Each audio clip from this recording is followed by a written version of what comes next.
welcome back to another video in the 1993 Mazda Miata. Today we're going to be doing some work on the center console area. As you guys might have seen in the past, I did a video on a pretty basic center console delete for this car, but now it's time to make it a little bit nicer. I've got some custom parts, we're going to do a little bit of cutting today, and we're going to make this look a lot better. So here's the plan for this thing. As you can see, this is how it is right now. The center console delete carpet is pulled out of the way. I just replaced this boot here too. The original one was completely destroyed. So this is what I bought to make things in the interior look a little bit more complete. This is obviously going to go right around the shift boot, and the shift knob will be in the center. But I believe this is from like a 69 Firebird or something like that. It was pretty cheap. Everything will be linked down below, and it's a pretty decent size, so I think it's going to look pretty nice. I also got some aluminum here. It's pretty thin overall. I just asked ChatGPT what a good size would be, and we're going to cut out a plate to sandwich everything in the back through these little holes to kind of sandwich all the fabric in place. There's the new shift boot. It's got the embroidered Miata logo. I think it's quite nice. Apparently this came all the way from Poland. So right now I have the carpet mocked up. You can see the chrome piece with the screws that we're going to end up using, and it fits around quite nicely. This is kind of what it's going to look like. Obviously when it's all buttoned together, everything's going to be a little bit more tight and professional looking, but this is sort of what I'm going for here. This is the stock shift knob. I ordered a white one that should be here pretty soon. Alright, so to actually cut this out, you can see it's got some wood here just to hold it in place. I'm going to drill some holes here so we can actually cut out the inside, but I want to do those first since it's going to get pretty flimsy once we cut around over here. Just right through.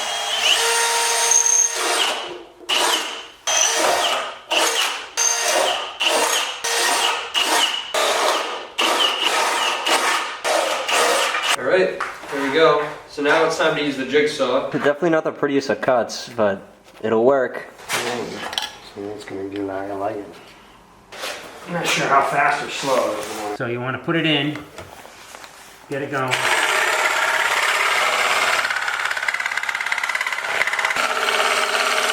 Give it a whirl.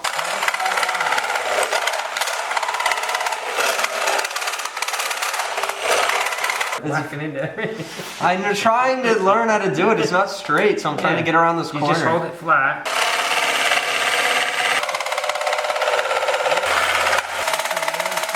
See, I got my hand.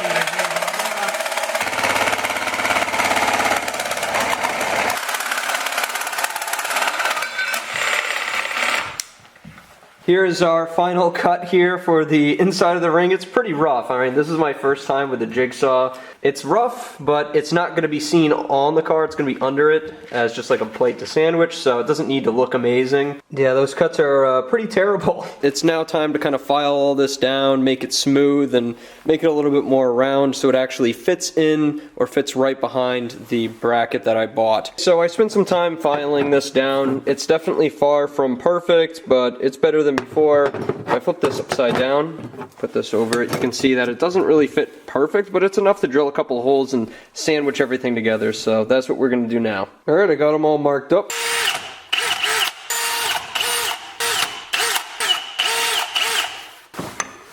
There we are.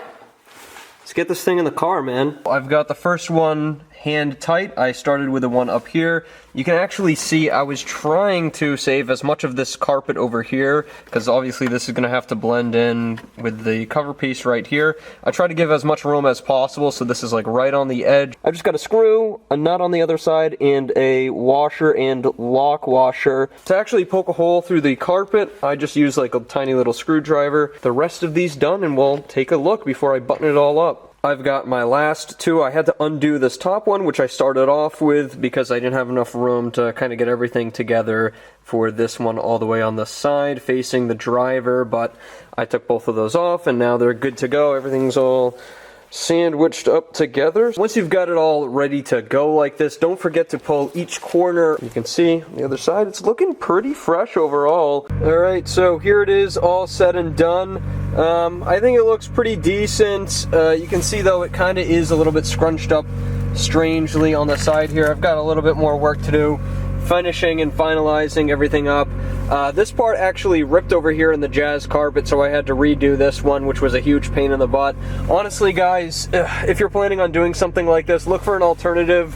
rather than the Jazz carpet. I don't know if there's any other alternatives out there that are designed for the Miata, but this carpet is, I mean, it's $100 for this carpet, this center console delete carpet, and it is custom fit, but it rips so easily. I mean, you could just rip it with your bare hands, so I don't understand why they didn't make it tougher and more resilient, especially when you're paying $100 for a product. I think it looks halfway decent though, not too bad.